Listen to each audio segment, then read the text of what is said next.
We are live. Hey, welcome everyone. Happy New Year.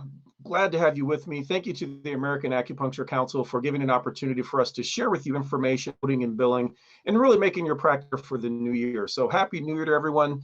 And of course, Year of the Ox. And I also will tell you it's going to be the year of time. I'm Sam Collins, the coding and billing expert for acupuncture. In fact, you've probably seen multiple articles from me on acupuncture today and other publications, as well as I'm on the United Healthcare Committee for coding and reimbursement, sitting for acupuncture's behalf, as well as WHO for ICD-11. So I have a very vested interest, of course, in your practice, in the thriving of what you do. Well, of course, this year, like all years, there's always something new and updating. And I'm sure some of you have already noticed there's been some changes that have happened with E&M code. So I want to give a little bit of an introduction today as to what's occurring to at least give you a feeling for it. Certainly, this is not going to be what I can fully give you at a full seminar and through a consultation, but at least to give you some updates enough to be able to begin to handle what has changed. So E&M codes, evaluation and management, or if you will, exam codes, are being updated for 2021.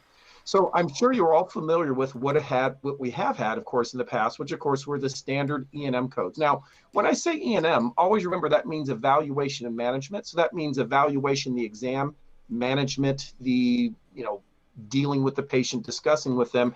And I'm sure you're all pretty familiar with these codes in the sense of we have new patient codes, and of course we have established patient codes. Well, what these codes are for, of course, are simply for exams. Well, these codes are no longer going to be there, at least described this way.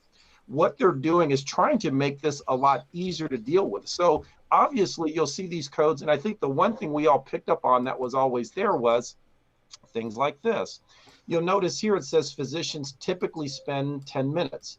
Well, I'm sure you're all aware that never was the reason for the code. It was not something based on what's typical, but what was considered an average and more about what you did on the exam. Now, a quick note, what is not changing is the definition of a new patient or established patient.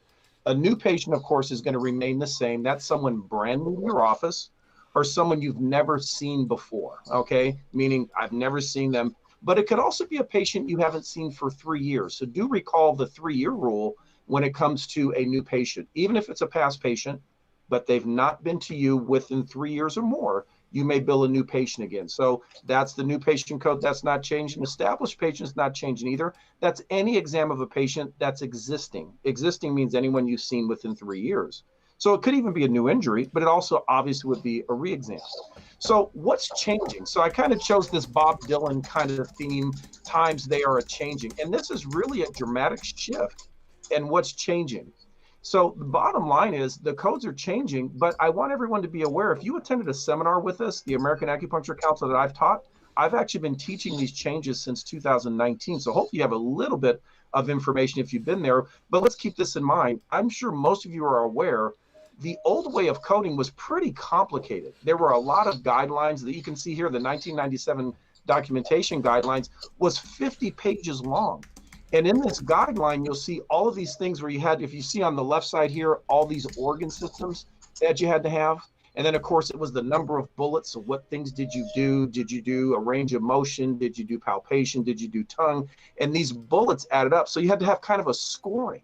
So familiarly, if you were billing a 99203, you had to do at least 2 or more organ systems and 12 bullets, which for most people was like, I don't understand what you're talking about, or it becomes complicated on the way that acupuncturists do it.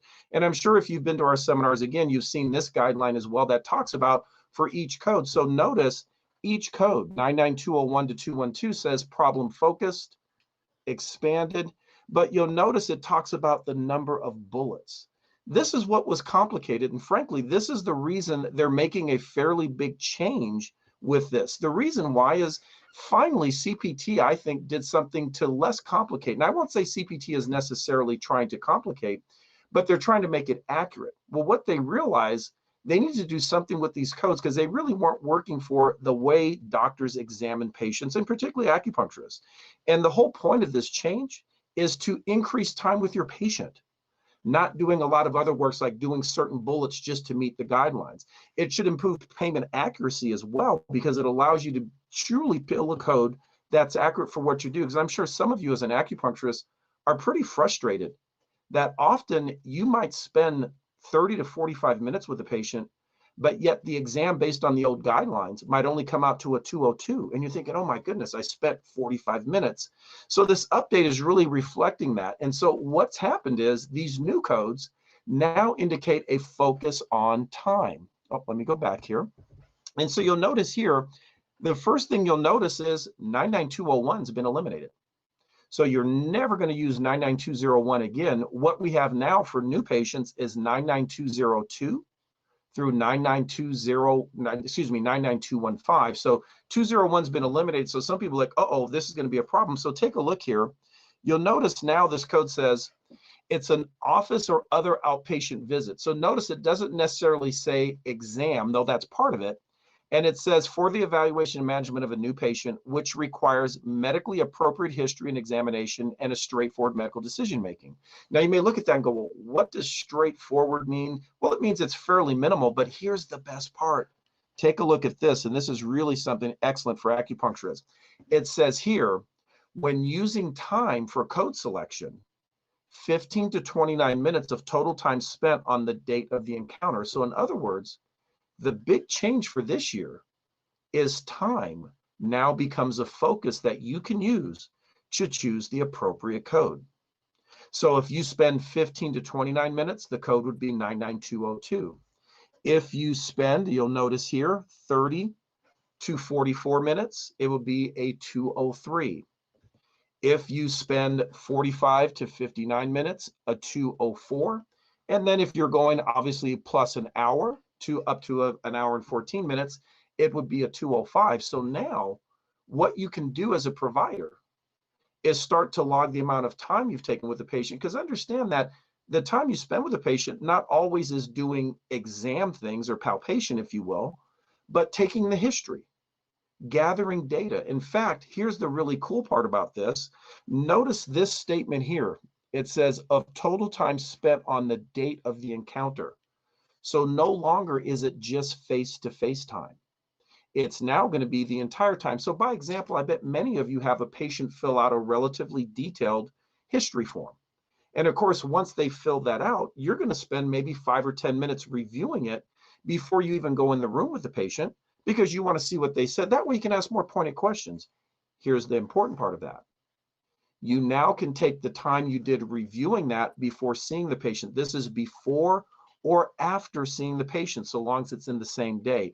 It doesn't have to be face-to-face. So now I want you to start thinking, not only is time important when you document acupuncture, as we're all aware, but it now also becomes important when doing evaluations. So it's going to be important, if you will, to think of it, this is the year of time. I know it's the year of the ox, but it's the year of time. You're going to time acupuncture, but now I want you to start to tell me how much time you spent doing any of the activities that are related to your acupuncture visit or exam. It could be for the patient or after, if you're having to review or probably consult with another doctor potentially.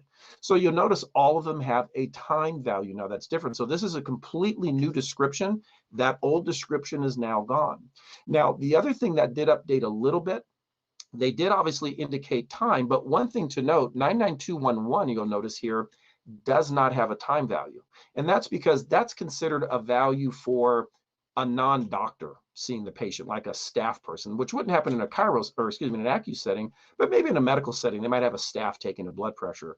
So think of it this way, you're never going to code a 99211. You're always going to code according to time. Notice on a re-exam of a patient, 10 to 19 minutes now is a 212, 20 to 29 minutes is a 213. So where I think things are going to be a lot easier for acupuncture, now just going to document the time. Now I will say, let's be a little careful. If you tell me you spend an hour with every patient, no matter what they have, that's going to be problematic, because now it's not an issue of what you're seeing, it's a style. But assuming you do more or less depending on severity, this all makes a lot of sense. And so now you're simply going to pick the code that's appropriate. I do believe you're going to see a lot more potentially 203s and 204s based on that timing of that first visit. However, I do think on the re-exams, we might be more in the 213s and 212s, not the 214s, because on re-exams, will you spend more than 30 minutes on the re-exam? I won't say that is as typical, but not saying not. Here's the important part. document the time. So here's what's changed. The old really based everything on the complexity, and you had to have history, a physical exam, medical decision making, and it had to all fit within these guidelines. Well, the new one no longer requires a specific history or exam. Now, that doesn't mean there isn't an importance to a history and exam. It just means that's not going to be the absolute basis for the codes. They're going to allow you to use the time that you spend with the patient, if you will, counseling them to an extent. In addition, they will still allow medical decision making. That's what MDM stands for here, medical decision making. So this is why I'm sure some of you have seen this. You can go to a medical doctor and maybe you're with him or her all of 10 minutes, but they bill a very high value code. And you think, oh my God, how could they bill such a code for 10 minutes? Because the medical decision making being life or death or something that with a great risk of morbidity, mortality may be higher. So there's still going to be a component to that. But I think this really helps complementary providers like acupuncturists better code according to the amount of time and things you need to do with the patient. So to kind of give a synopsis, you'll notice 99202 to 205, you notice the total minutes here, but then notice it says medically appropriate. So do keep in mind, if someone comes in with a simple shoulder pain, I doubt that's ever going to reach a high level, even if you spent an hour, because what about that would be high in the sense of risk of morbidity, mortality? But what if they have multiple areas? What if there's low back pain that's radiating to the stomach? Those all certainly could make a difference. In addition, notice now on the right side as well, it says medically appropriate for the established patients. But notice again, just the time, and what it says is straightforward. Think of straightforward as something you can almost see it without really even evaluating, just based on the patient telling you. But the more complex, the more things we have to deal with. So I do want to make an emphasis here. History and exam is no longer the reason for the code. It could be medical decision making or time. You should do an appropriate history and exam for the patient's condition. Obviously, would you want to do a full history of a patient with a simple shoulder problem? Probably not. I mean, we don't need as many of those factors as we did in the past just to qualify, but it would be appropriate necessarily based on the history the patient tell you. So it says here, healthcare providers should not interpret this change to mean that the documentation of history and exam is not necessary. A complete medical record of services is rendered is important for many reasons, such as providing information for quality initiatives, but also making sure that there's an appropriate amount of information to make the diagnosis that we're getting. So although a specific level of history and exam will not be a factor for 2021, you still need it for accuracy. Just be careful. Let's not conflate everything to an hour. So my only concern would be, let's not put ourselves in a position that if your style indicates an hour, I'm not against that, but that's not an issue where the necessity based on severity is there. So I know this was a quick and easy to show you the new codes, that they're time-based, but I want to say to all of you, the American Acupuncture Council is here to help you. And I'll say, give us a chance to help you. We have seminars. We have a program called The Network where I can become part of your office. What I'd like all of you to do, if you have a moment, take your phone, open up your camera, and that little QR code on the left side, if you click on that, you're going to get a free 30 days to make me part of your office. Give me a chance to make sure your claims can get paid and help you with these codes even better. Realize we do seminars, but network members get a chance to deal with me one-on-one so that we can go through, well, how do I do this, Sam? What do I need to document? What level? To make sure that you're fully compliant. So if you click there, it gives you a free 30 days to our service. I would say, give me a chance. Send me a couple of bad claims. Send me a couple of claims you weren't paid on. I will guarantee we'll always make you more money. And after 30 days, you're going to happily say, I want to stay part of your program. As I said, this was going to be quick and easy, and just to give you an idea, but please take a look. For those of you that have our AccuCode, remember, these are all published there as well. So the new codes now are going to be more time-based with an elimination of 99201, and of course, no time with 99211, so document your time. I'm going to say thank you to all of you, and I hope that you get a chance to try the 30-day trial. Get a hold of me. Let's get moving forward. Let's make 2021 the best year ever. Your patients need you. I want to be part of that service with you. So I'm going to say thank you to all of you, and I'll see you next time. This is Sam Collins, the coding and billing expert for the American Acupuncture Council, wishing you all the best.